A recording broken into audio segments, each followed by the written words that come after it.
Welcome back. At this time, we will hear from the at-large City Council candidates. Introducing Mr. Don Allard on my right and Mr. Digiacomo on my left.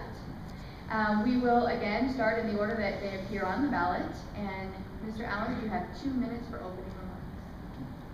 Well, I'm the incumbent City Council. I've been in Arvada for about 30 years plus. And I've been employed in the city manager's office as a deputy and a city manager before my retirement, and since my retirement I've been serving on the city council. In addition to the council, I've also served on the Apex Parks and Recreation District Board, the Arvada Urban Renewal Authority Board, Metro Denver Water Reclamation District, Colorado Municipal League, Board of Colorado Association of Special Districts, and I've been involved in 4 charter review committees. Currently, I'm representing one of 2 representatives of the council on the Jefferson Parkway Public Highway Authority.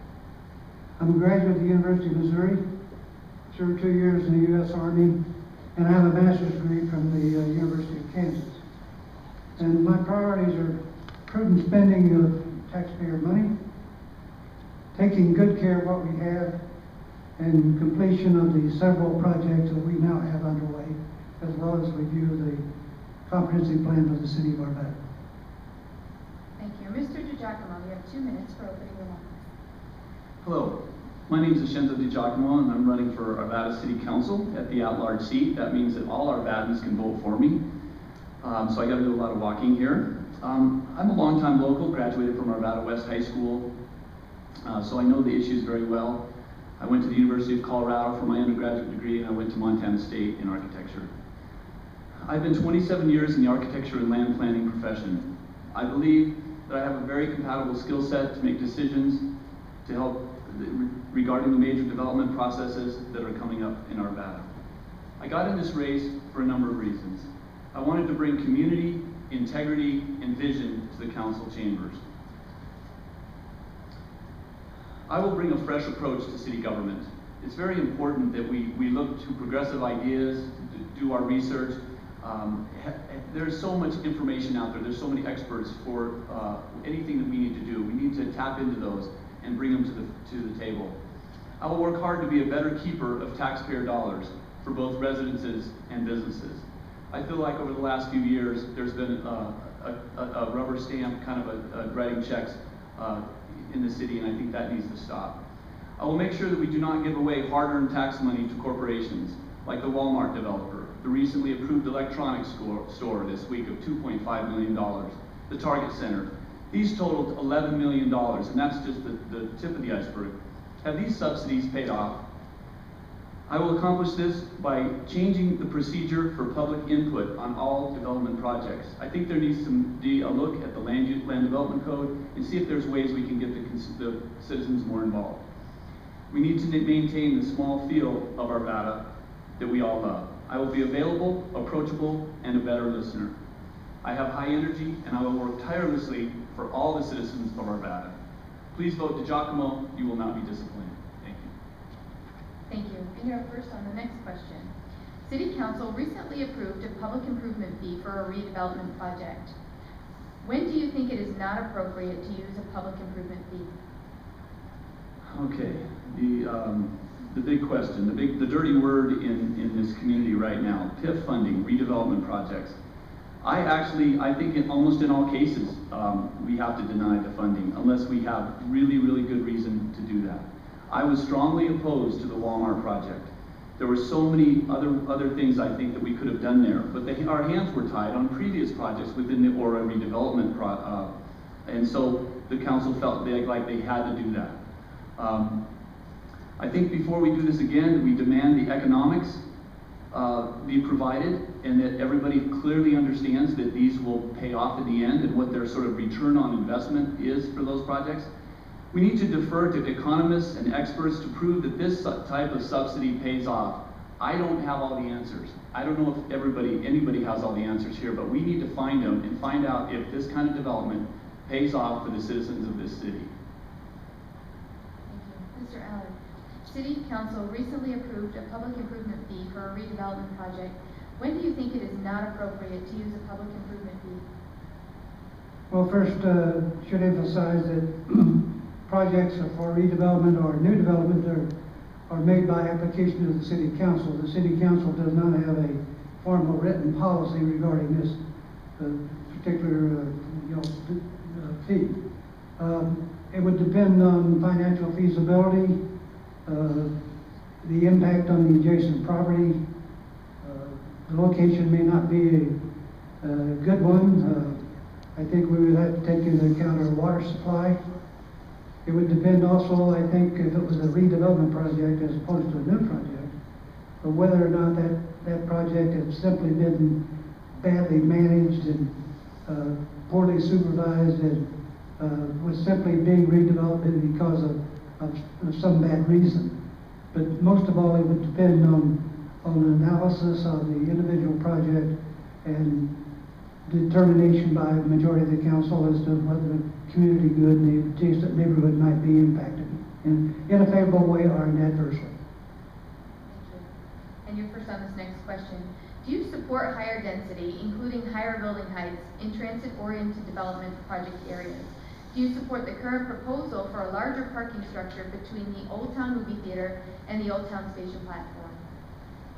Well, I have to clarify immediately that I've already voted for higher building heights and an approval of the design guideline plans for the Old Town area, and it includes the TOD project in the Old Town area. So obviously there are cases where higher density is probably desirable, and that may mean higher building heights.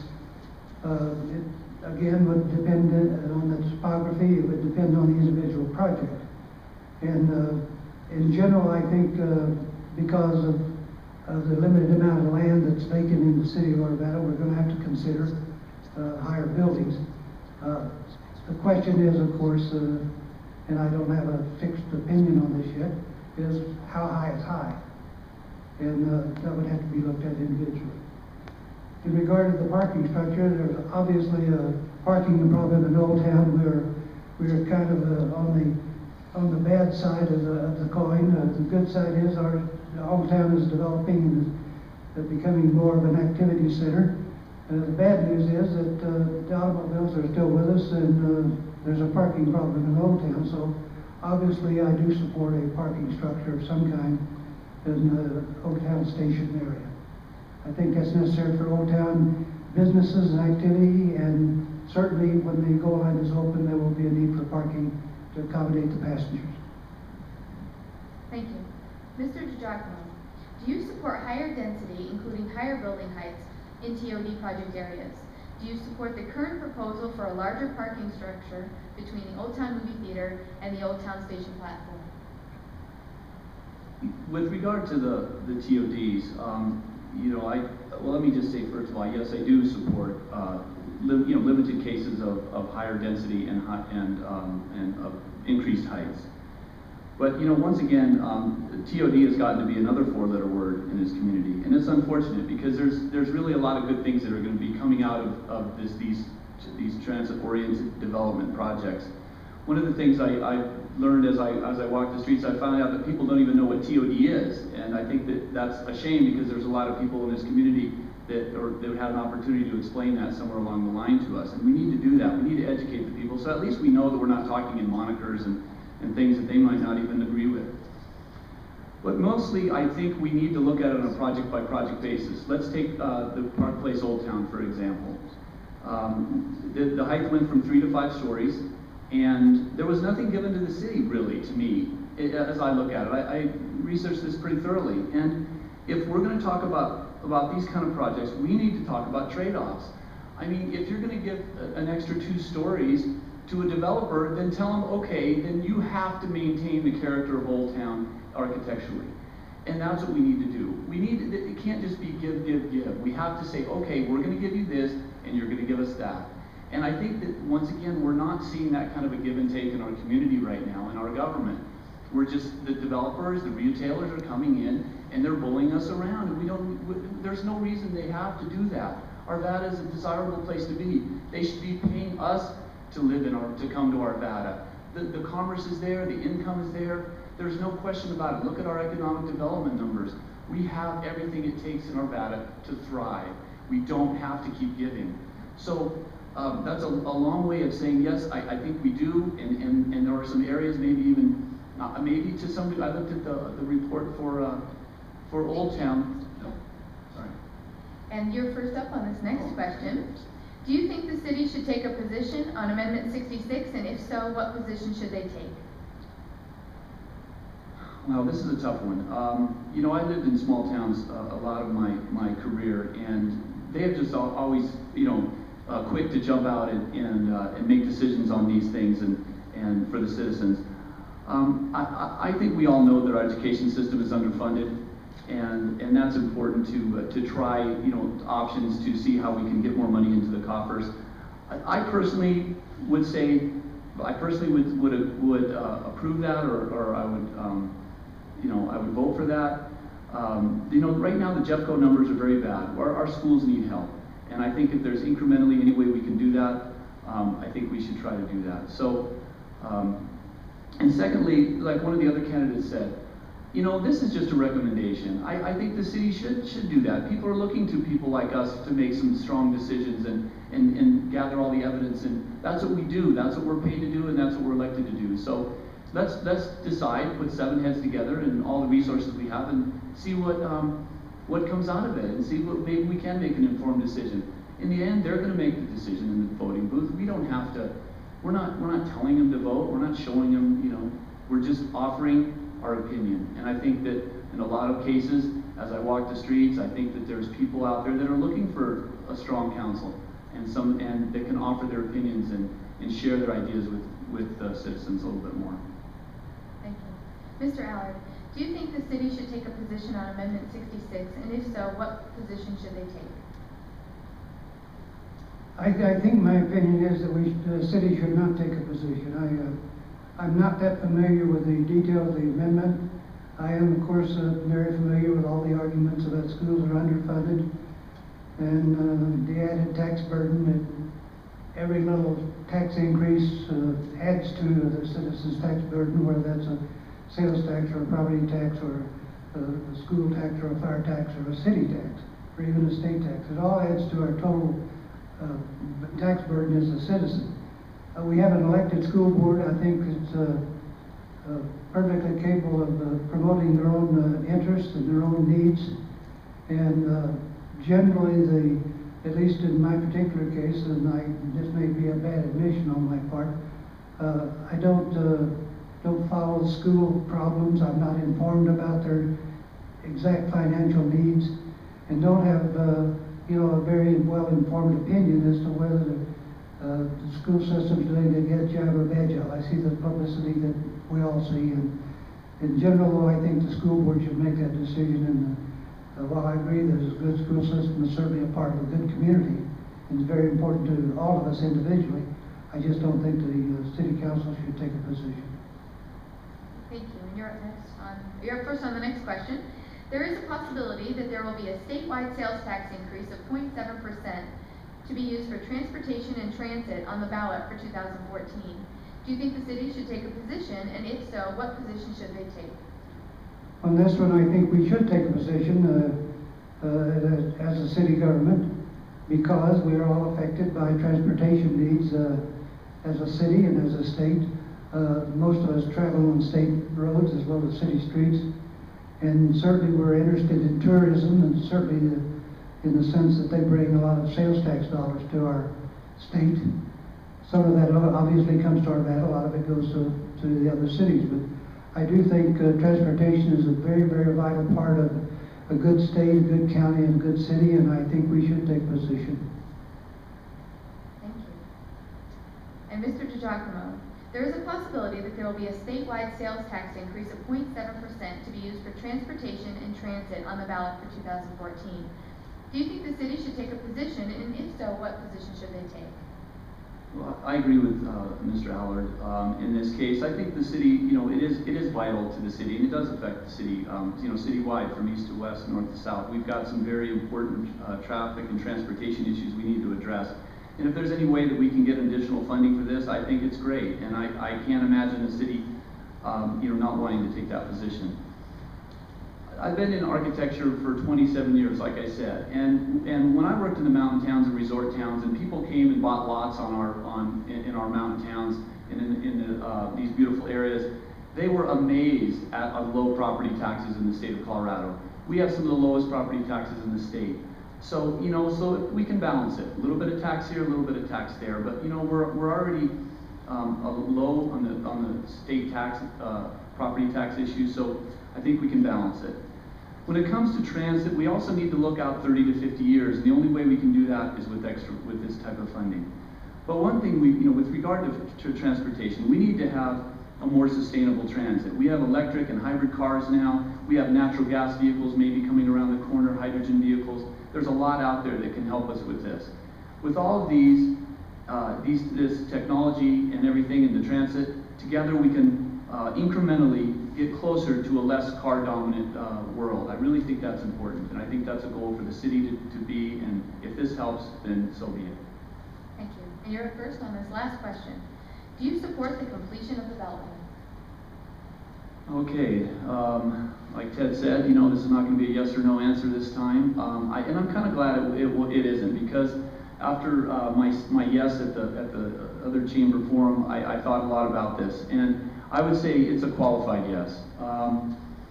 There's much work to do to sell this to most Arvadans, I think, as it's currently proposed. I'm hearing people talk about the radioactivity and you know, rustling up the dust out there, and is it healthy for the community, and do we want to put this beltway around to change the fabric of our community?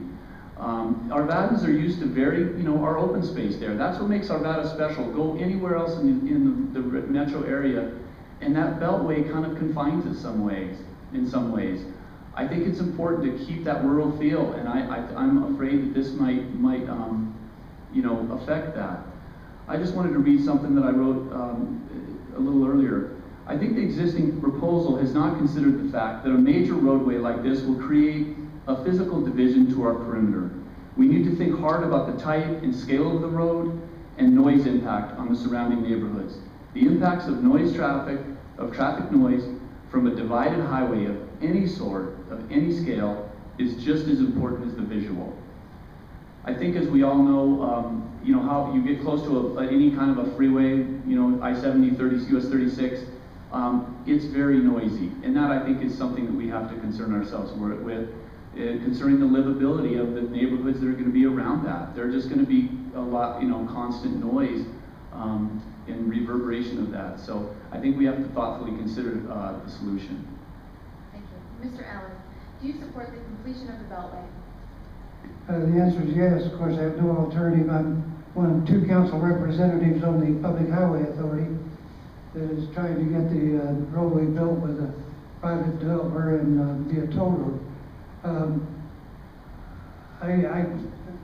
I think that, again, arterial roads, major highways, obviously have an adverse impact on all of us. But I would hate to think how I would get to I-70 if Wadsworth Boulevard wasn't there. And there are times I just hate driving down that street. But this project has been in the planning stages since the mid-60s, if not before. And it will be a great benefit to the city of Arvada. But it will get some of the traffic, arguable about how much, off of Sheridan and Wadsworth. And it will improve the availability of goods and services delivered to the northwest part of our city. And certainly those people that come down to Wadsworth and Sheridan now, trying to get to I-70 to go to the mountains, could use that as a throughway, and I think it's a great advantage to the city. And regardless of what I think at the moment, the Public Highway Authority is working diligently trying to get a developer to do this project, and I'm in favor to do it. Thank you. And Mr. Allard, you have 1 minute for closing remarks. Well, I'm proud of my service on the city council. All of our surveys show that most people in Arvada think that Arvada is a good place to live, or a very good place to live. And I think council, while not completely responsible for that, can claim some of the credit. I'm volunteering for another term because of my interest in the prudent spending of taxpayer money and taking good care of what we have. And in addition, there are several projects in progress that are very important, and decisions have to be made. City comprehensive plan has to be reviewed. We have to decide to prohibit or allow marijuana, recreational marijuana. We need to cooperate with Apex Rec District and Rec Center for the East Arvada side of town. The question of change of governance in the Arvada centers will be before the City Council. The Jefferson Parkway toll road is another one, and certainly parking in Old Town is very, very important. Thank you. Mr. Digiacomo, you have 1 minute for closing remarks. All right, thank you. Well, I appreciate the forum, the Chamber of Commerce and the City of Arvada and KTV for allowing us to do this. I really appreciate all the people that have spoken to me at the doors, people that are helping me on my campaign. I just want to tell you it's been an exciting time. I'm looking forward to winning this election. We have a great city with a diverse population, and we need to keep it that way. As an architectural professional and a land planner, we do one thing: we plan things. I want to plan to save your tax dollars. I plan to stop the next Walmart from being the only option that we have. I plan to redirect those tax dollars to projects that the citizens desire. How about a tax rebate to the citizens? I plan to be a good listener. I plan to change the process by which projects are reviewed in this town, in this city. It's really important that we get the citizens to the table, allow them to speak, and allow them to speak at a time where there are still decisions to be made. Second reading of a council is not proper. I'd like to thank both of the at-large candidates and for all of the candidates for participating in the forum this evening. Thank you for watching the Arvada Chamber of Commerce 2013 City Council Candidate Forums, and we look forward to seeing you soon. Thank you.